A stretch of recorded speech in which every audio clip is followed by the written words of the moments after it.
Message for Leo today. Message for Leo. Para to sa Leo guys today. Okay. Leo, this is for you.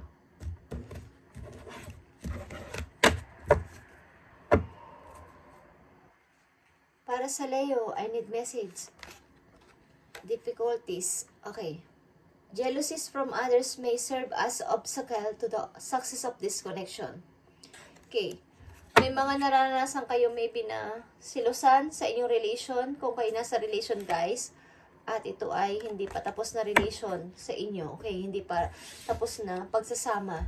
Ang naging daan dito, ang naging problema dito, naging cause ng inyong problema is silusan sa isa't isa.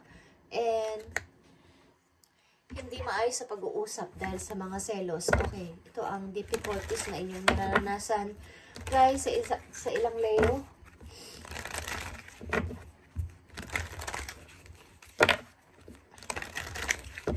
Tingnan natin guys. Leo, this is your message.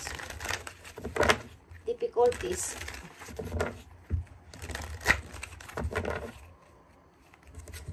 Pagsiselos sa isa't isa, Leo, ang nagiging problema ng inyong relation. Kaya kayo ay may obstacle o problema. Okay? Lalo sa inyong buhay mag-asawa, maybe silusan. Okay. Tingnan natin guys. Leo. Leo, this is for you. I need to message.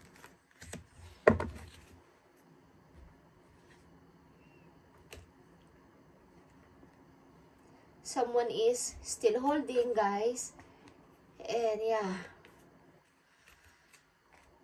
Dami ang pagsisinungaling dito. Okay. King of Wands and Eight of Pentacles. Pareho maybe sa inyo guys is magka-separate na, but ang isa is nakatingin pa rin sa isa, hindi pa rin nakaka-move on at patuloy na tinitingnan ang isa't isa. Okay. At ang bawat isa sa inyo is maaaring nagpo-focus sa inyong trabaho. Sa ngayon, o nagpapaka-busy sa pagtatrabaho para hindi maramdaman ang nangyayaring ito. Okay. Leo, this is for you. Hindi pa ito tapos na relation at meron lang kayong problema sa pagsiselos sa isa't isa. Selosan. Okay. Tingnan natin ang outcome dito.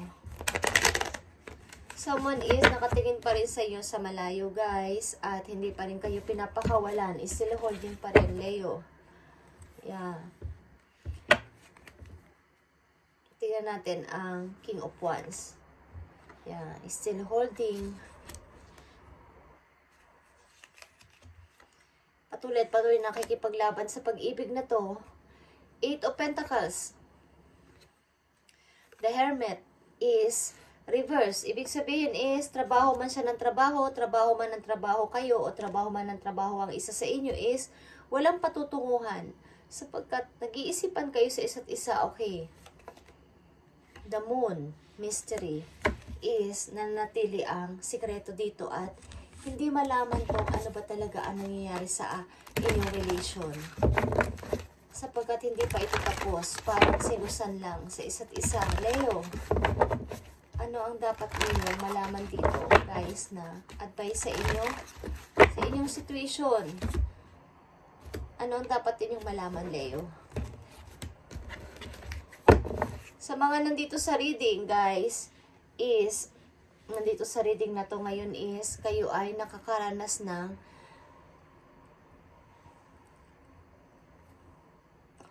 maaring pagsisilusan lang sa isa't isa kaya kayo ay nagkahiwalay, but hindi pa rin kayo nagkakalimutan o still holding pa rin ang isa sa inyo at patuloy na pinaglalaban ang pag-ibig niya sa isa't isa o ang isa sa inyo pinaglalaban ang pag-ibig na to, but ito ay nanatiling misteryosa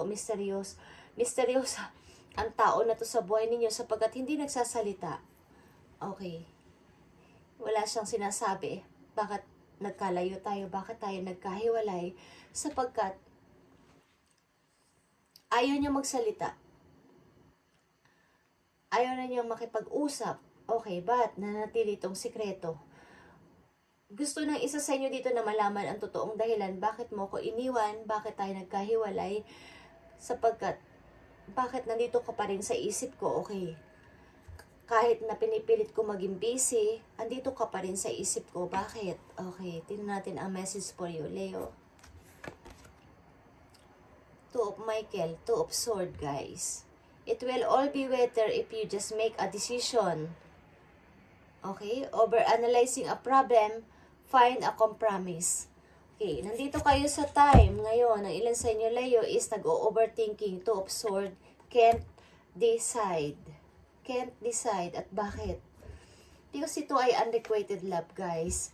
Hindi nyo pa matapos-tapos ang relation na to sapagkat ito ay parang alam niyo yung tipong, ikaw pa din ang mahal ko, ikaw pa rin ang mahal ko. So, hindi ako makamove on, hindi ko masabing mag-i-start na ako ng bago sapagkat ikaw pa din ang nasa isip ko, okay? Ikaw pa rin ang tinitingnan ko, ikaw pa rin ang gusto ko.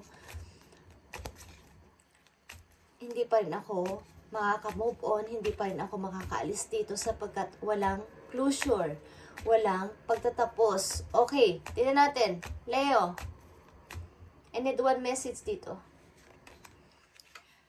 Mayroon ditong third party. Other people may be interfering with this relationship and dimming its full potential. And kaya nagkaroon kayo ng magkaibang direction. Okay.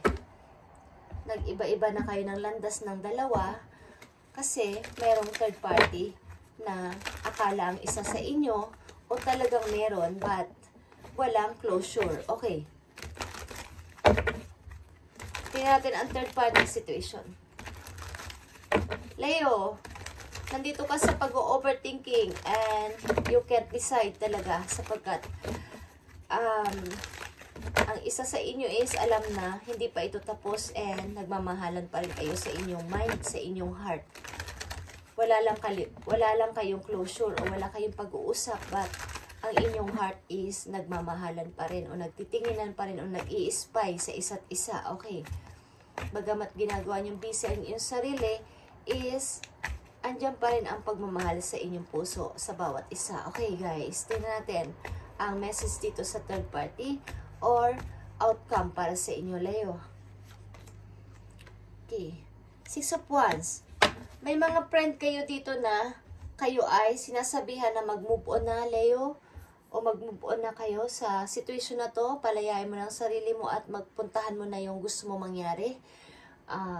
Palayain mo na ang sarili mo dito sa relation na to, pabayaan mo na siya kung hindi ka kinokontak, hindi ka kinakausap, wala ng closure, is pabayaan mo na magpatuloy ka sa yung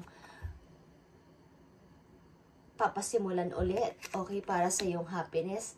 But, ang ilan sa inyo is can't move, okay. Because meron kayong hinihintay and want to fix. Gusto nyo maibalik ulit ang dati ninyong samahan ng yung ex o ng inyong lovers. Okay, guys. So, tingnan natin to, guys, kung ano ang iniisip ninyo. Tingnan natin kung anong iniisip ni Leo dito sa payo ng inyong mga kaibigan. Sapagkat you can't decide. You can't. Okay. Leo, tingnan natin ang inyong message dito sa Six of Wands. Yeah. You still can't decide. You want to decide, Leo. Papunta sa new or old? Papunta sa new or mag-i-stay ka sa dati? Hindi ka rin makapamili. Kahit may offer na dumarating, hindi ka na makapamili.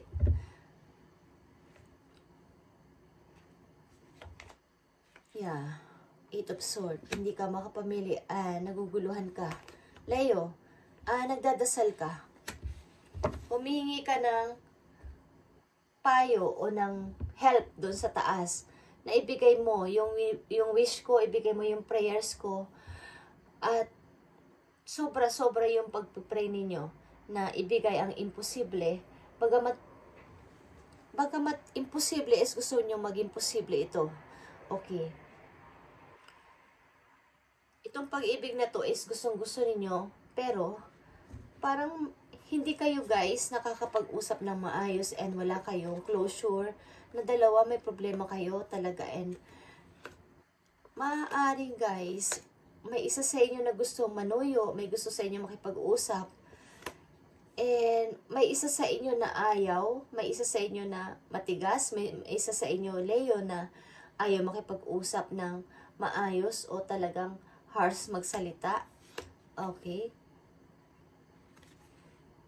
May dumarating mga offer, may mga dumarating man sa inyong mga offer ng ibang tao, ibang person sa inyo na, Leo, gustuhin mo ako, nandito ako, okay? Nagpapapansin sa inyo, ayaw nyo pansinin sapagkat nakafocus kayo dito na sana magbalik pa siya sa buhay ko, okay?